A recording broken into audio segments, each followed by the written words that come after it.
এইভাবে একবার ফিঙ্গার শেপের পটল ভাজা করে দেখুন, আশা করি সবার ভীষণ ভালো লাগবে। এই ভাজাটা করার জন্য এখানে বেশ কিছুটা বেসন, হলুদ, লবণ, লঙ্কার গুঁড়ো আর বেশ কিছুটা পোস্ত নিয়ে আমি অল্প অল্প জল দিয়ে মিডিয়াম গাঢ়ত্বের একটা ব্যাটার তৈরি করে নেব। এবার কতগুলো পটল নিয়ে নিয়েছি আর এই চাকুটা দিয়ে আমি পটলের গা ঘষে ঘষে পরিষ্কার করে নেব। আর মাঝখান থেকে দেখুন চিড়ে নিয়েছি। এবার পটলগুলো এক সাইডটা আমি সরু সরু লম্বা লম্বা করে ফিঙ্গারের মতো করে কেটে নিয়েছি। এবার এগুলোকে লবণ মাখিয়ে বেশ কিছুক্ষণ রেখে দেবো। তারপর বেসনের গোলার মধ্যে চুবিয়ে এপাশ ওপাশ ভালো করে চুবিয়ে নিয়ে আমি এটাকে তেলের মধ্যে ভেজে নেব। উল্টে পাল্টে লাল লাল করে ভাজবো। আমি আমার পছন্দ অনুযায়ী ভাজছি, আপনারা আপনাদের পছন্দ অনুযায়ী ভেজে নেবেন।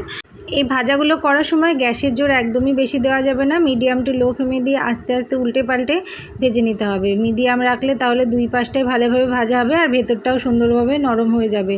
এবার দেখুন ভাজাগুলো আমার হয়ে গেছে, আমি এগুলোকে তুলে নিয়েছি একটি পাত্রে। তো বন্ধুরা, কেমন লাগলো ফিঙ্গার শেপের পটল ভাজা কমেন্ট করে জানাতে ভুলবেন না। ধন্যবাদ।